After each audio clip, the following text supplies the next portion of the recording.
Ignition sequence start. 6, 5, 4, 3, 2, 1, 0. All engine running. Liftoff. We have a liftoff. With so much discussion about the eventual retirement of the International Space Station, a lot of attention is being paid to companies developing private space stations, and there are several. A new entrant in that arena is Joules Space Technology, LLC, an aerospace research and development company focused on making space more human-friendly. They specialize in artificial gravity and are developing a space station called Space Station EO. And joining me today on the Ex Terra Podcast is company founder and CEO Jules Ross. And Jules, thank you for being my guest today. Well, thank you, Tom. I appreciate the time and effort of being here. It's really great to talk about something I love so dearly. I'm really glad that you want to talk about it, because that's why we're here. So, and I just want to start with kind of an obvious question, and that is, why enter what is becoming a crowded field where there are several concepts that are in mid stages of development? Well, that's a good question.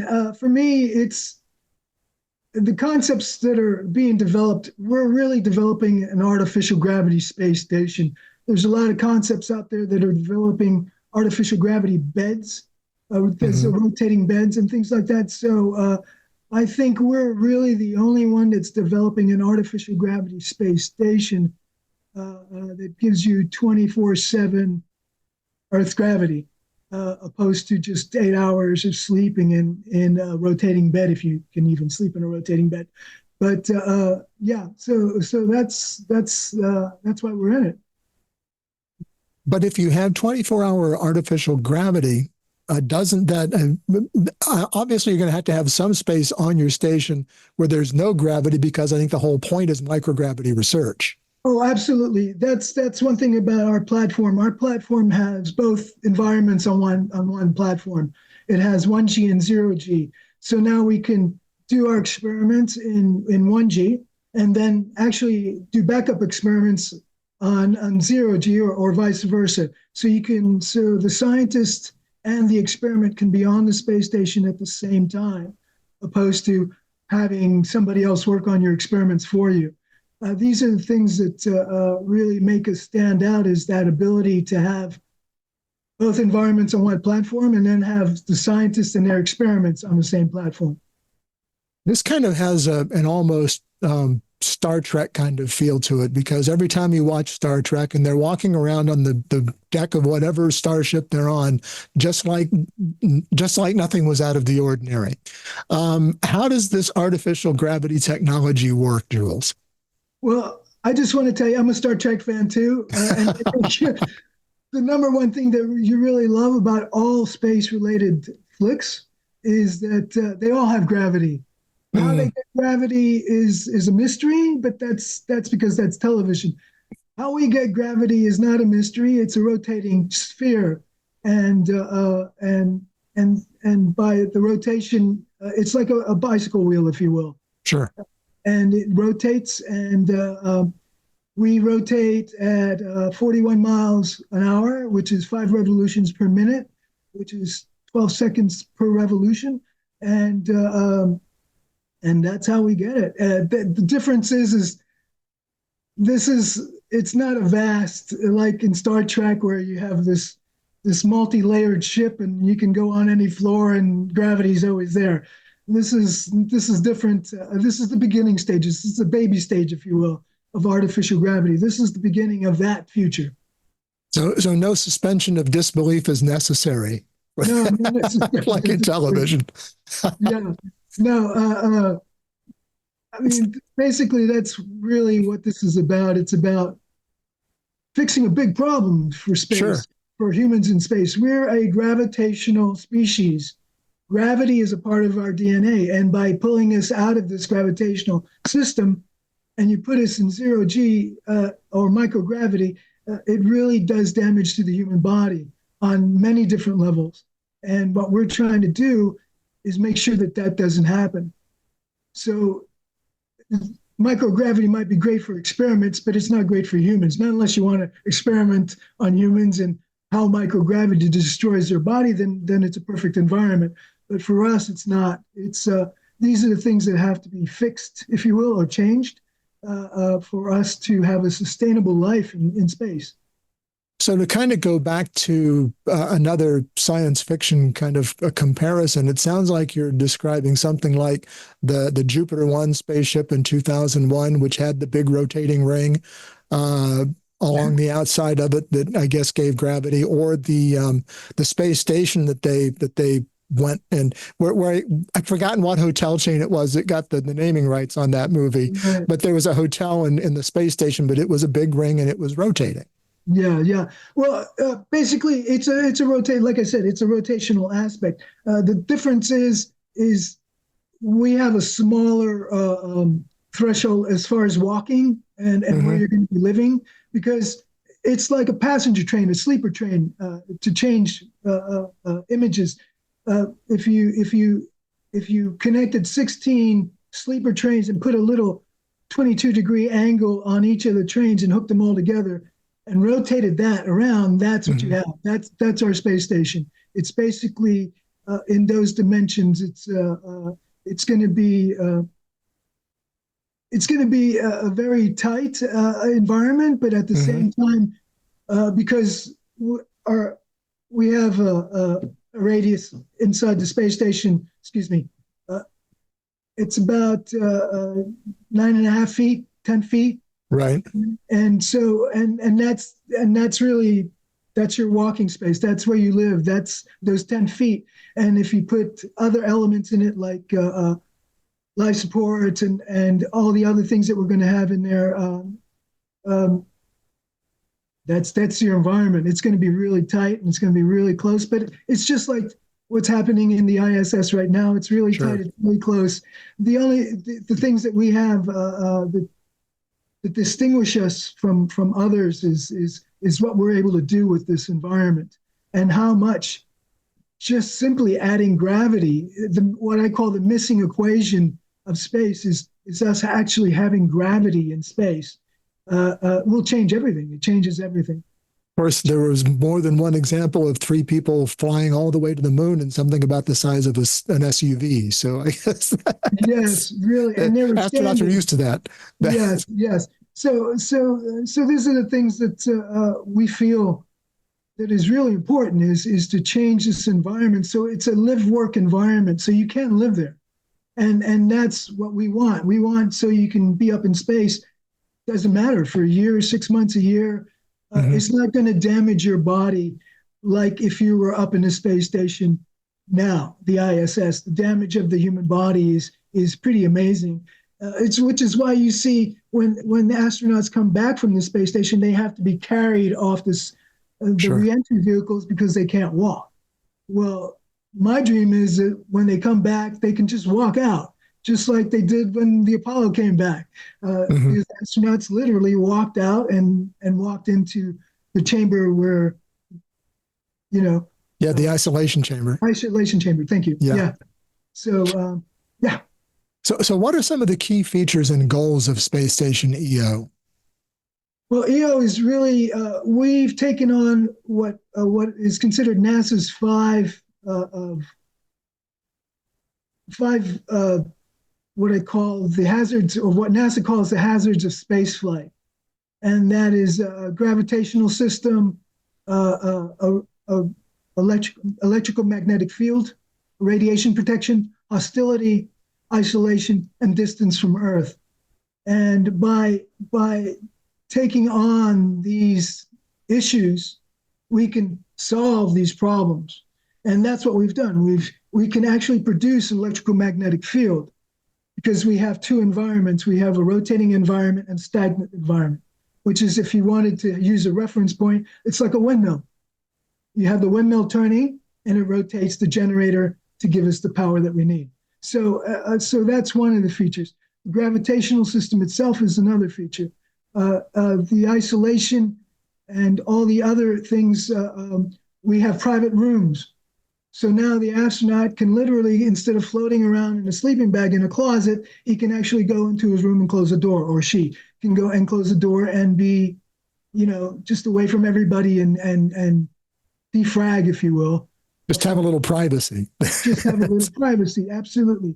The other thing is the missing Earth, the distance from Earth. You start really missing Earth. And what we've done, because of technologies that we already have, we just have to redesign them for this particular environment. We have imagery room, if you will. This imagery room gives you a 360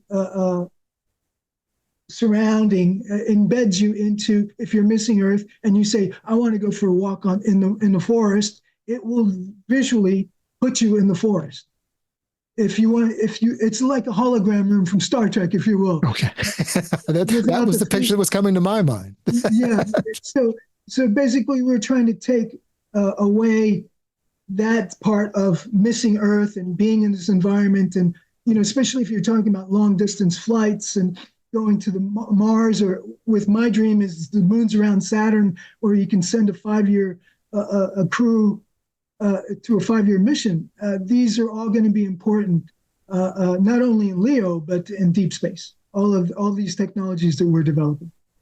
So Jules, what is your target market within the space industry? It's an interesting, everybody's going for space tourism, which is an important aspect of it. But I think what's really important is research and development. We've designed the system so we can have on both environments. Like I said, the scientists can be on the space station and work in 0G and also work in 1G, so they can have that. And that's really what we think is the prelude to space tourism and all these other things, is to master that leaving Earth and getting to the space station and coming back in a healthy way, so you're not putting people's lives in jeopardy. And then you can start talking about space tourism, because when I think of space tourism, I think of mom, dad, grandpa, grandma, and the grandkids, Sure. And right now, space tourism is not home to any of those things. You have to be very wealthy, and you have to, there's a lot of things that have to be done. And for me, it's if we really want to open space up to everybody, then you have to open up space to everybody. And this is the only way that I see it happening right now. And you get it down to the price point of a Disney vacation. That's later on down the road, and that's after. For me, it's there's a lot of people developing space stations, and they're just developing one. This is a space station, and I want to do multiples of these, so we can have a university up there, so you can start training people to live in space and think about space and just be in that environment. We have the capability of having 1G and Mars gravity on the same space station. So now we have a platform where you can teach, and astronauts can experience that environment and still be in a healthy environment. And these are all training facilities. We can do data mining, which is going to be really big.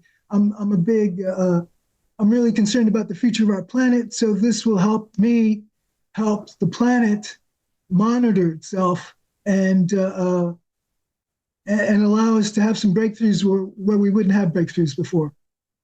My guest is Jules Ross, founder and CEO of Joules Space Technology. Take a moment right now and click subscribe to be sure you don't miss any of our podcasts, or if you're watching on YouTube, any of the videos from Ex Terra, the Journal of Space Commerce. Jules, what got you into this, and tell me a little bit about your background? Well, what got me into this, I've been into science since I was a kid. I started working with, magnifying glasses, trying to develop a laser at 6 years old in my backyard. When I was 10, because we traveled so much back then, we didn't have the satellites and computerized driving cars. So I started designing things so my dad wouldn't have to drive so much and the stress that it was putting on him. So I started designing how do we get cars to drive so they can see themselves without the driver having to be conscious of what's going on. So these are the different things. So I've been involved in this. I went to college for engineering, computer science. I started going into the arts, and then the arts, a lot of things I learned from the arts actually helped me as a scientist to solve a lot of problems. It's a really interesting connection, because the people I studied with were mathematician scientists, and they put that math onto the human body. And all of this is my background. I use all of my life experience. My dad was a refrigeration air conditioning engineer. By the time I was 14, so was I. So there's I try to bring all of that life experience into the design and solving the problems for the space station. So then tell us a little bit about the team behind Joules Space Technology and their areas of expertise. Well, my team is right now just a group of advisors. I have Ted Hall from the University of Michigan, who's an expert in artificial gravity. As a matter of fact, we're following some of his research in what is the comfort zone for a rotational system. That's why we're at 111.5 feet. So this is in what's considered the comfort zone. I have Molly McGillen, who's a PhD. She's had experiments up in the space station. And I have another professor at the University of Colorado who's an expert in the Coriolis effect. So, and this is really the team that I focus on right now. And this is because I had to really build a space station and make sure that everything I say can be done. And so now it's a matter of now I'm going to bring in more people. Now I'm starting to hire on and bring in more people. So then, Jules, how are you funded, and are you currently looking for other investors? I am currently funded by myself. I've been funding this thing since the get-go. And yes, I'm at the point right now where we're at the place where we need to start finding funding. I've applied for some funding from NASA, and we're waiting to hear back from that. And we're going to start hunting down investors. Of course, we're really particular about the investor that we want on board, because we want somebody to love what we're doing as much as not just the love of money, but the love of what is possible with the space station, And so those are going to be tricky. Also, the same thing with employees. I don't want somebody who just wants a job. I want somebody who sees their future and sees what we're doing and just goes, oh my God, this is where I want to work, because what they're doing is historic. I mean, basically, we're making history, by when we launch this artificial gravity space station, it's literally making history. And that to me is very important. What are then some of the biggest challenges you're facing in developing these space-friendly technologies? It's interesting. The challenges can be divided into the design itself and how do you get it up in space. I had to actually go to redesign, because everybody builds everything in cylinders because of that's how it goes into space, whereas this has a 22-degree curvature. So there's a lot of challenges. I actually had a larger space station, and I had to shrink it down so it can fit inside the measurements of the payload fairing that right now I'm using SpaceX as my example, that SpaceX uses. So you have to literally design it to fit inside that fairing. And that can be really challenging. And also it's weight. I have a weight limit that I'm putting on it because of cost, is 45 tons. So each piece of this is 45 tons, and that's how we're going to do it. And those are some of the challenges that we're facing to get this off. The other challenges is how to get people up. And I was having this conversation with a friend of mine. We both started laughing. I was like, so what? If I invent an artificial gravity space station, so what? If you can't get people up and down in the numbers that you can do. Like on our space station, we can house 30 people, which has never been done before. It's never been done. The ISS max is 9. Getting people up and down right now is 4. Where we need to, if you want to move these people up and down, we really have to start thinking about that. You're talking about space tourism. what kind of space tourism? Is it just for millionaires and billionaires? Or do you really want everybody else? And this is I think what really factors us different from others is our intention is more of the domestic element. We want to get more of these people up there. We want to get more of these people up there because of the profound effect that being in space has on the human consciousness. When we see, all astronauts really share this, is when they see Earth from the space station, they realize that this blueberry is it. This is our planet. This is the only place that's human friendly. Anything outside of this environment is not human friendly. So I think those are some of the most important elements of having a space station of this caliber up there. We can do space tourism. You can take people to the moon. And what's better about us is that you can actually sit in an orbit around the moon.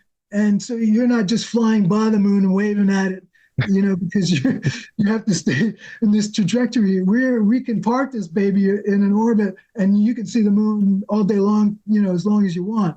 So those are the things that we're looking at. We're also looking at, if you're looking at space tourism, you're looking at increasing these numbers because, 2 or 3 or 4 people is great to make headlines. But if you really want to change that market, this is really where we really need to go. We really need to start thinking of how can we make this happen? And this artificial gravity space station is that first step. Jules, does your technology contribute to sustainable space exploration? And if it does, in what way do you think? Well, that's actually the goal of this space station and this design, is that it becomes self-sustaining. Because if you're talking about missions past the moon to Mars, at 260 miles, it's easier to get a rocket up there to take care of business and pull people down. Of course, joking around today, it's usually really easy to do that. But evidently, even with all the money in the world and all the experience in the world, you still have problems. So that's a lesson we can all learn from. But absolutely, just repeat the question again. I'm sorry, I got lost in thought. It's about the sustainable space exploration. So that's what we're growing towards. We're growing towards a sustainable space station. So we grow our own food. Food's going to be a big issue. Sure. We're not looking at it in such a way, but I look at it that way because I'm already thinking of, all right, if we're going to go, how we're going to do, because you can't take a side of beef with you. It's just not going to happen. So it's all about how do we make this sustainable? And the beauty of this space station is that it's 1 ring, it's 2 rings. We can actually do 3 rings on the space station. So we can grow this space station and make it sustainable. So 1 ring is just the farming section. It could be just for growing food if we wanted to go that route. Again, food is probably going to be the biggest issue, and water is going to be another big issue, which is why the beauty of this space station is, like, one of the things we're designing into the space station is showers. Sure. It's never been done before. So how do you make this happen? Well, it turns out we're already doing it here on Earth. We just have to translate that technology that's already happening here on Earth and put it on the space station. And again, by having a gravitational system, you can translate a lot of the technology without having to shift it too much, without having to redesign it too much, to put it into these space stations. And this is that's why I say there's a lot of work. Even in the space station, I'd say 85% of it comes from outside of NASA, because NASA has never looked at this. Also because we can't use inflatable technology. You can't walk on. And that's one of the things we've done with the space station, is literally design everything into the space station. So when it goes up, your chairs, your tables, your bed, everything goes up. It doesn't go up in section. It's already in place. And so these are all movements towards that self-sustaining reality. And we're doing baby steps. Like I said, this is the first step. And then we just grow from here. And the more sophisticated we come, the more we learn, the better we can design these things. And I'm already designing for spacecraft that have this technology within the spacecraft, Mhm. because electrical magnetic field is already putting us in a world where we're literally putting a wrap around the space station that is protected by an electrical field, which allows us to move, hopefully, potentially in a faster way. So we're moving towards that reality. This is like I said, the baby step. This is the first step to that. How can the public stay informed about your progress and get involved if they want to? Well, we have our website, joulespacetechnology.com, and that's JOULES, spacetechnologies.com, opposed to my name, which is JULES. So they can come to our website. My email address is there. They can reach out to me if they want with any questions, or if anybody's looking for work, engineers, we're looking for you. So come on down. If you're looking to invest in something that's going to make history and change our world, come on down. We're looking for you as well. Couple of crystal ball questions to kind of wrap up the interview, Jules. And I want to start with what trends in the space industry you're most excited about. Well, if I'm talking about an artificial gravity space station, I think the vehicles like aerospace and Radion, the vehicles that can, that don't necessarily, well, except for Sierra Space, I'm trying to move away from using rocket technology as the only means to leave our planet and re-enter our planet. And so at least some of these companies are starting to do that. That's really what is needed. The other trend that I think is really important is what we're doing. I just came from the ISS conference in Boston, and I think across the board, everybody I showed the image of the space station and what we're doing and how we're doing it. They all said, from NASA to just educators, they were all saying, "Oh my God, this is what we need. It's about time. Thank God somebody's doing it." So I know that we need this, and I know I'm not the only one that thinks this way, just from the responses I've got from the regular public, even the regular public, which I ask a lot because they really are, for me, my goal. My goal is to get them up there. How do you feel about this? And most of the people say, "Oh my God, this would change everything." And it's what everybody says. An artificial gravity space station would change everything across the board. So that's exciting to me. That's really exciting to be able to have something that can do that. Well, I'd certainly go. Yeah, so would I. We got to get it back down to that Disney vacation kind of arrangement. I'd go.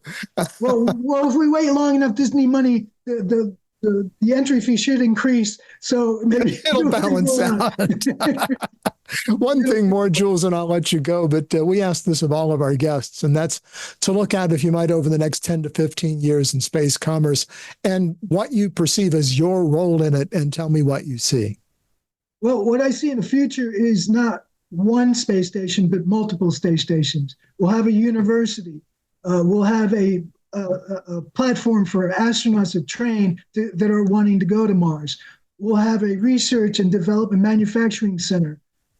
These are the things that we can do with this environment, with this space station. This is what's possible. And the beauty of it is we can create an electrical magnetic field to protect you against space radiation, which is what's not happening right now in any flight system, is that there is no protection. You just have to get used to it, which is, I'm quoting, and I won't say who, but that's what I'm quoting. And for me, it's like, no, you don't have to get used to it. What you're really saying is that you haven't been able to develop the idea to make it happen, whereas we have. So, let's really make space human friendly. And this is the way to do it. This is the way to cram as much Earth as we can in this really clean environment. And at least we have gravity, we have food, we have air, we have water, and we have sanity, yeah, these are things that are important. They're absolutely important. Jules, we're out of time, but thank you so much for joining me today. I appreciate it, Tom. Thank you very much for having me and for giving me this platform to express the love I have for what we do.